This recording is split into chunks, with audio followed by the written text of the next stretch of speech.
Good day, everyone. I'm Erica, and together with me are Gab and Thea, and we would like to share some information about hearing aid. But before we dive through the topic of hearing aid, I would like to share some details about the physics of hearing. The ear sensory receptors and the hair cells are where hearing begins. They transform sound vibration into electrical signals that the brain can understand. The limited knowledge of how hair cells function and the fact that 30 million people suffer from hearing loss as a result of their disintegration make hair cells significant. Moreover, the ear is sensitive to noises with a power range of more than a trillion times due to these tiny cells, which use an active nonlinear mechanism to increase inputs. However, as the active process ages, hearing loss loses its sensitivity to minute variation in frequency, which result in a decreased capacity to distinguish between different sound sources. So first, what is a hearing aid? A hearing aid is a tiny device inserted in or near the ear, and it helps people with hearing loss hear better. The physics behind them, a microphone, signal conditioning, a receiver, and a battery make up the foundation of a hearing aid. The sound is transformed into an electrical signal by the microphone, then the signal is then subjected to conditioning, which can range from simple equalization using an amplifier for each sound to more complex equalization using a digital signal processor. Next, the battery drives the electronics while the receiver transforms the electronic signal back into sound. So the different types of hearing aid available, namely in the canal, behind the ear, in the ear, half shell, and completely in the canal. The behind the ear type transmits sound through a clear tube to an ear mold placed into the ear, sitting behind the ear. A half-shelf hearing aid is made of one piece and is placed at the entrance of the ear canal. It allows filling the concha of the ear by adapting easily to it. This device is indicated for people with mild to severe hearing loss. The in-the-ear style relocates the hearing aid to the outer ear, where it joins the ear mold to form a single unit.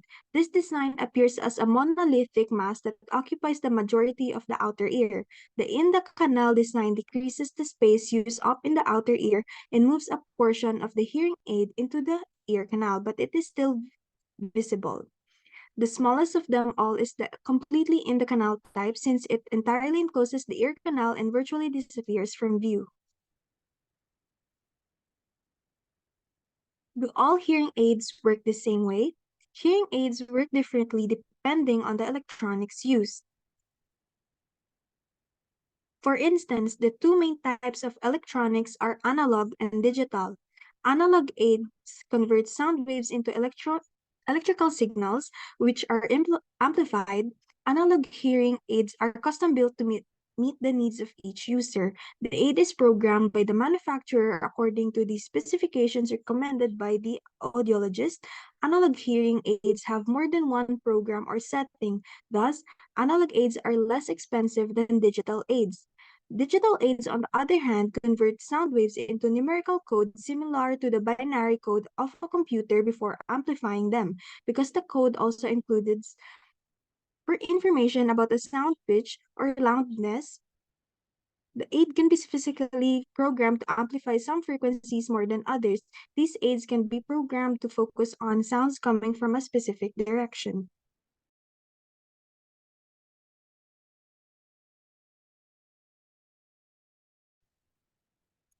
What causes hearing loss or how does hearing loss develop? The quality of your life is influenced by how well you hear.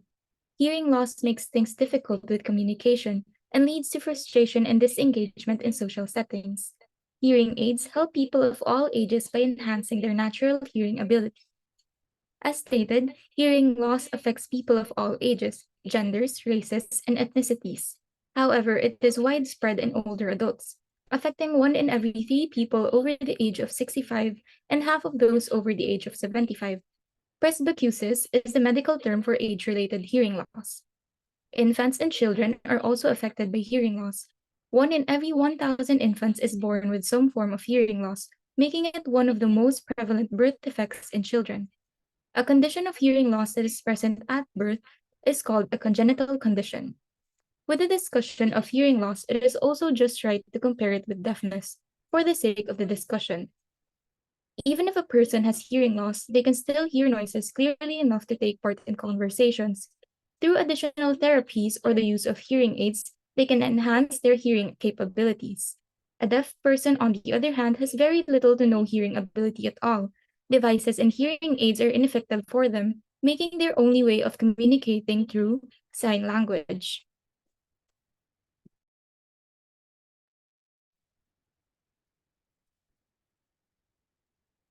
How does a hearing aid help people with hearing loss? To simplify, hearing aids work by amplifying sound in three simple steps. First, the microphone receives sound and converts it into a digital signal.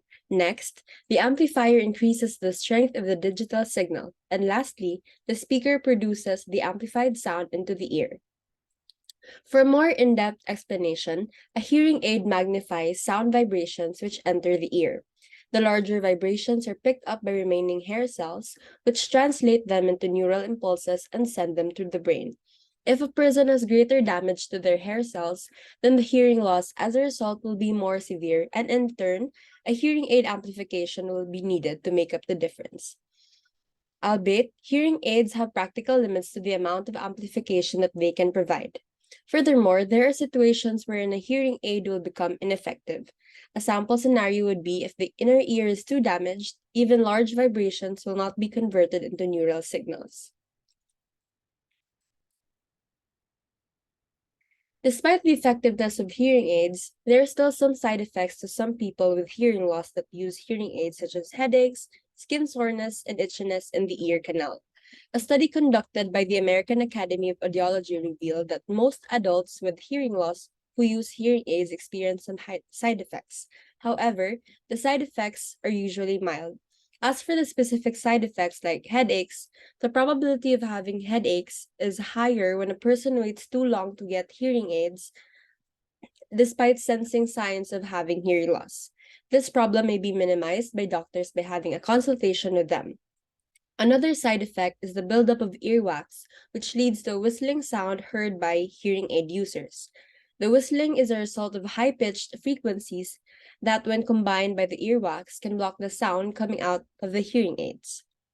Solutions include in-office earwax removal or over-the-counter medications. Lastly, soreness, skin irritation, and itchiness may be experienced by new hearing aid users, so it is important to observe any reaction which may occur sometime after getting adjusted for the hearing aids. It is possible that the new hearing aids are not in the right size or the right fit. Other than those factors mentioned, there are no known major side effects of using hearing aids.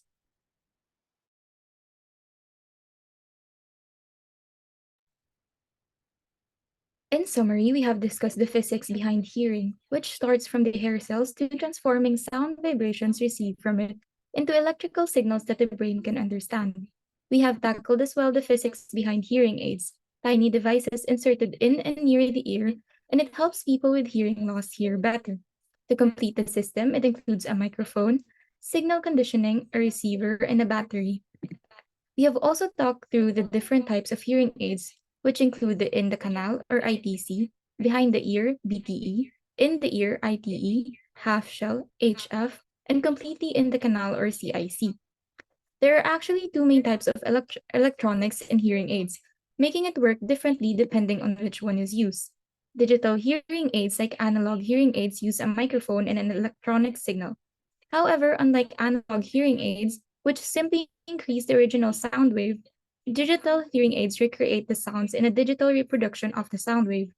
Digital hearing aids convert sound waves into numerical codes, amplifying certain frequencies more than the others as needed and adjusting for sound direction.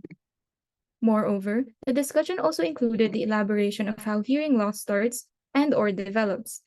Presbycusis, the medical term for age-related hearing loss, as well as the condition of hearing loss that is present at birth, termed as the congenital condition, were both tackled. Lastly, both benefits and minor consequences of hearing aids were also analyzed. Although there are drawbacks to wearing them, one cannot doubt the magic of hearing aids and how much they have assisted those suffering from hearing loss from long back. That would be all. Thank you for listening. And Here are the references we have used throughout the discussion. Thank you again for listening. That's all.